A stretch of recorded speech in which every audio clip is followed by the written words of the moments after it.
उसमें कोई मोटिव नहीं होना चाहिए कि मैं भगवत भजन करूंगा इसलिए कि भगवान से कुछ मैं अदा कर लूं, कुछ प्राप्ति कर लूं। साधारण ऐसे ही जाते हैं, वो भी अच्छा। भगवत गीता में बताया कि चतुर्विधा भजन्ते माम सुकृति न, 4 प्रकार के भक्ति जो है, चतुर्विधा भजन्ते माम सुकृति न अर्जुन, आर्त अर्थार्थी जिज्ञासु ज्ञानी। आर्त का अर्थ दुखी जो है, हर एक प्रकार से शरीर से और दुनियादारी से जो दुखी है वो भगवान के पास जाते हैं कि भगवान ये हमारा दुख है थोड़ा मिटा दीजिए, तो भगवान मिटा देता है, इसमें कोई मुश्किल नहीं है भगवान के लिए। और अर्थार्थी है जो कि धन नहीं है, धन के लिए भगवान से प्रार्थना करते हैं तो वो भी भगवान मिटा देते हैं, कोई मुश्किल नहीं है।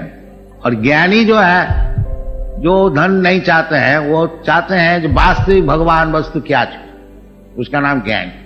और जिज्ञासु जो कि इंक्विजिटिव, जैसा हम लोग बाजार में जाते हैं भाव पूछते हैं, तो इसी प्रकार जो व्यक्ति ये लोग भगवान भगवान कहते हैं, क्या चीज है भगवान, उसका नाम जिज्ञासु। तो जिज्ञासु, ज्ञानी, आर्त, अर्थार्थी, ये जो भगवान का विषय अनुसंधान करते हैं, भगवान के पास जाते हैं कुछ प्राप्ति के लिए, इसको शास्त्र में बताया है कि चतुर्विधा भजन सुकृत न, ये पुण्यवान है।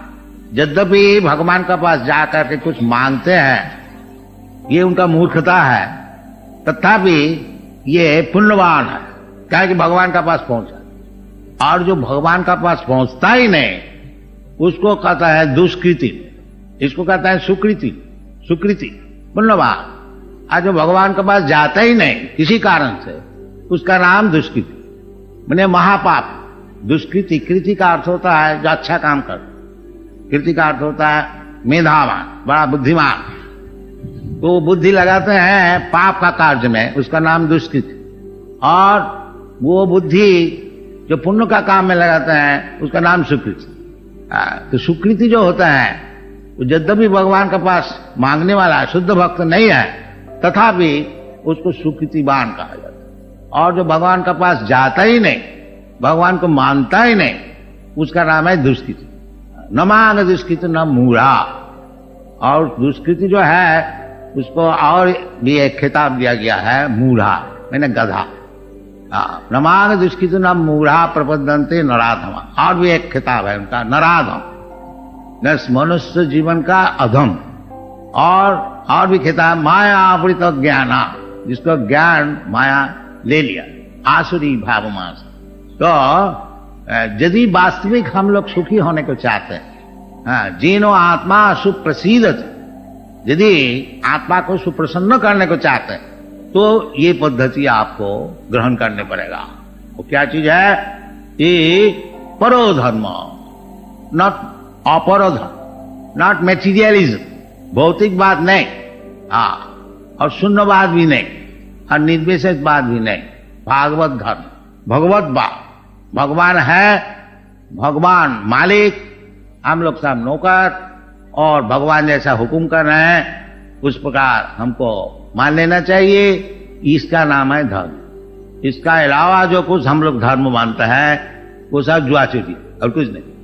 ये शास्त्र में बताया है कि धर्म प्रोज्झित कोई तो बहुत, जितने प्रकार के जुआचोरी धर्म है, यानी है जुआचोरी, बाकी धर्म का नाम से चल रहा है, वो प्रोज्झित कोई तो वस्त्र, उसको झाड़ू दे के फेंक दिया गया।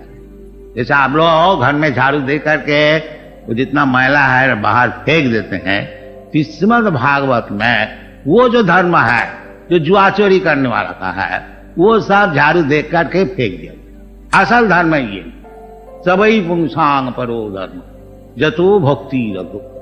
वो धर्म है जिसको पालन करने से भगवान के चरण में भक्ति हो, उसका नाम है धर्म। और यदि आप प्रसन्नता चाहते हैं तो इसी धर्म को पालन करना पड़ेगा। आप और कुछ धर्म को पालन करेंगे तो वो तो है तो जुआचोरी, और वो जुआचोरी का पास में आप फंस जाएंगे और उसमें आपको जीवन खराब हो जाए। ये भी शास्त्र में बताया है, मंदा सुमंद मतयो मंद भागा जुबद्धता।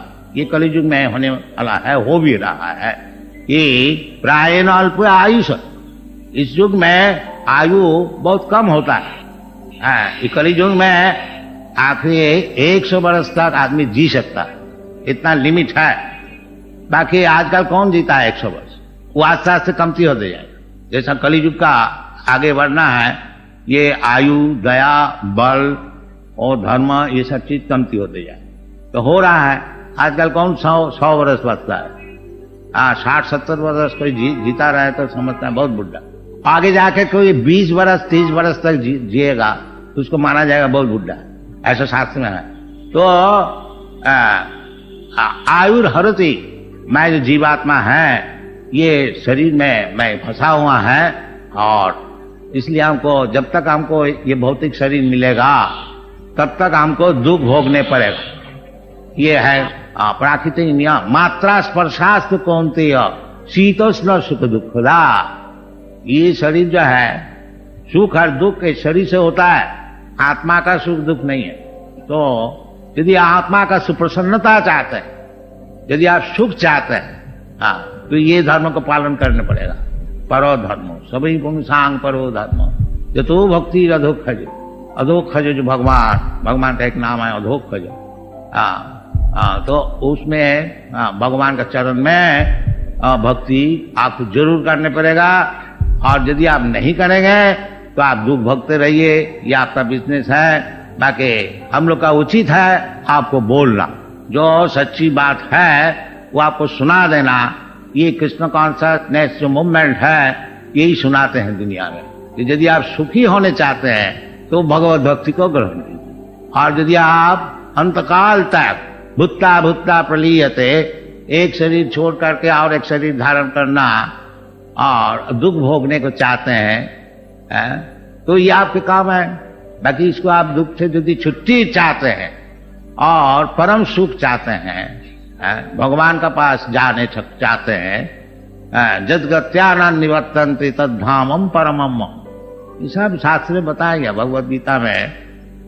बाकी खेद का बात है ये, जो हम लोग सब भगवत गीता पढ़ने वाला है, वैसे ये सब बात नहीं समझ। और बड़े बड़े स्कॉलर, बड़े बड़े स्कॉलर है, बड़े बड़े पॉलिटिशियन है, वो सब भगवत गीता पढ़ने वाला है। बाकी कोई भी कृष्ण जो भगवान है ये बताते हैं।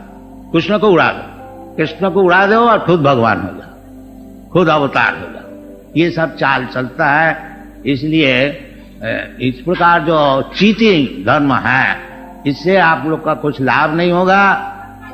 असल जो धर्म है परो धर्म, उसको ग्रहण कीजिए, भगवत भक्ति को ग्रहण कीजिए, और उसको लाभ करने से जय आत्मा संप्रसिद्धि।